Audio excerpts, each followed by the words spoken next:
The starting point of all achievement is desire. Keep this constantly in mind.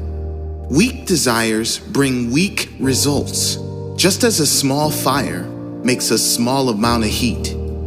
Without desire, there is no fire. The fire within can only come out when you really want it to. That's why the start of anything great is the moment that you decide you have to have it. That burning desire from within, that moment when you decide this is it, that is the start of something great. Do whatever you can to find that spark, to get that fire within burning. Patience, persistence, and perspiration make an unbeatable combination for success.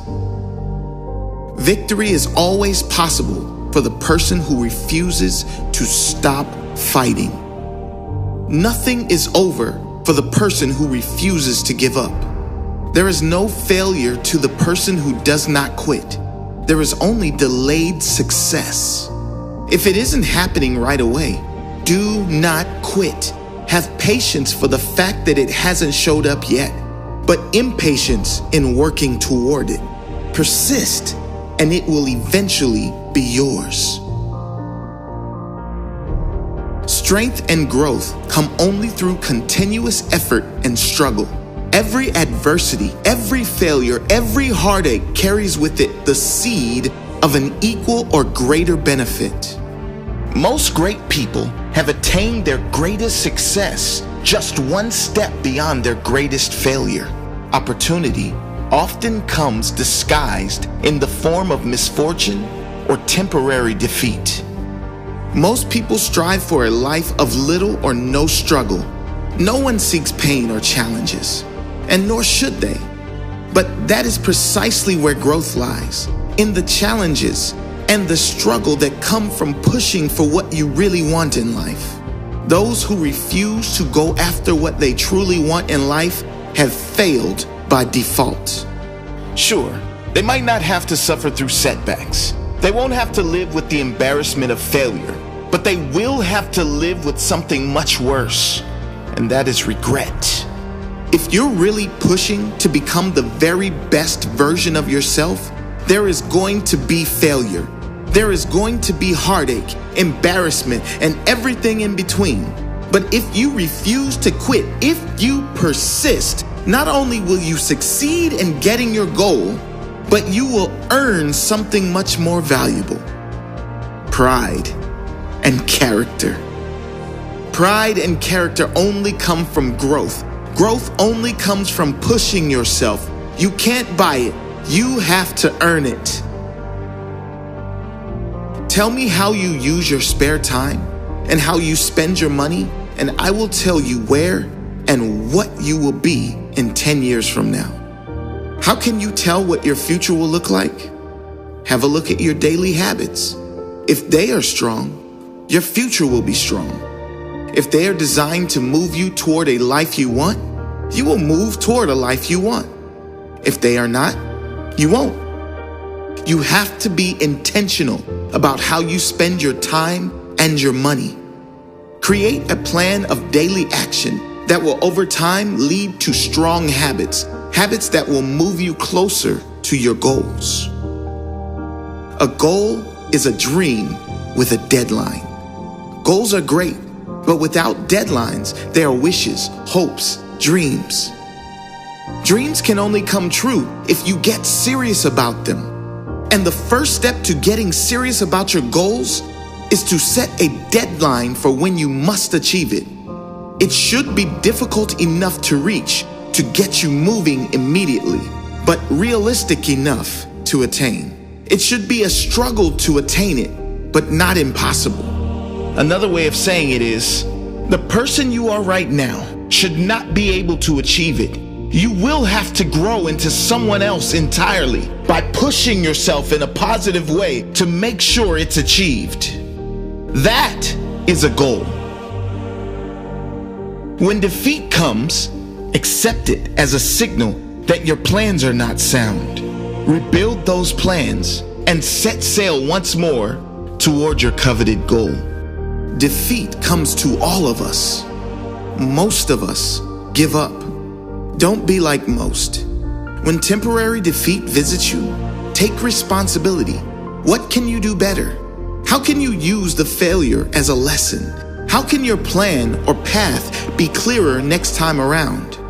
Do not give up. Shock everyone with your persistence and staying power, then shock them with your results the second time around. Whatever the mind of man can conceive and believe, it can achieve. There are no limits to the mind except those we acknowledge. Napoleon Hill believed there were no limits. Most of the greatest people in history refused to entertain the limits of the majority. If they did, they'd never have been great, and we'd perhaps never know they existed. Refuse to accept the limits of your family, friends, or society. If it's never been done before, believe you can be the first. If no one believes in you, be the one who starts. It is very clear that mindset is the greatest asset you can have if you want to do great things with your life. Develop that mindset. Believe in yourself and become unstoppable. The ladder of success is never crowded at the top. The ladder of success is never crowded at the top because most people settle. Most people settle before getting on the ladder. They settle in their job. They settle in their relationships. They settle in their health. They refuse to put in the effort at the start. And so their life, even just getting through the day, becomes a giant effort. Be one of the few who aren't afraid to take the harder path early on, so you can enjoy the easier path later in life. Keep climbing that ladder. And when you get to the top, see if you can inspire someone else to work their way up too. It takes half your life before you discover life is a do-it-yourself project. If you do not conquer self, you will be conquered by self. This life of yours is exactly that, yours. It's yours to create whatever you want of it. If you want a great body, that's your responsibility. If you want a great mindset, your responsibility. The government can tax you to the hills, but no one can tax your mind. That is always something you control. No one and no event can conquer you but yourself. Take care of your mind. There is nothing more important. Nurture it with positive thoughts, with teachings that help you grow, with anything and everything that makes you feel better, stronger as a human being. There is nothing more important. The way of success is the way of continuous pursuit of knowledge. Deliberately seek the company of people who influence you to think and act on building the life you desire. Education comes from within. You get it by struggle and effort and thought. No one ever got ahead by acting like they knew everything about everything. Be humble enough to know you don't know everything. Be curious enough to seek new knowledge everywhere you go, in books, in teaching, and in everyone you speak with. There's always something to learn from everyone. Surround yourself with mostly people that will either enhance your future or make you feel good in the present. You are the master of your destiny. You can influence, direct, and control your own environment. You can make your life what you want it to be. If you cannot do great things, do small things in a great way. Don't wait. The time will never be just right. Start where you stand and work with whatever tools you may have at your command. Better tools will be found as you go along.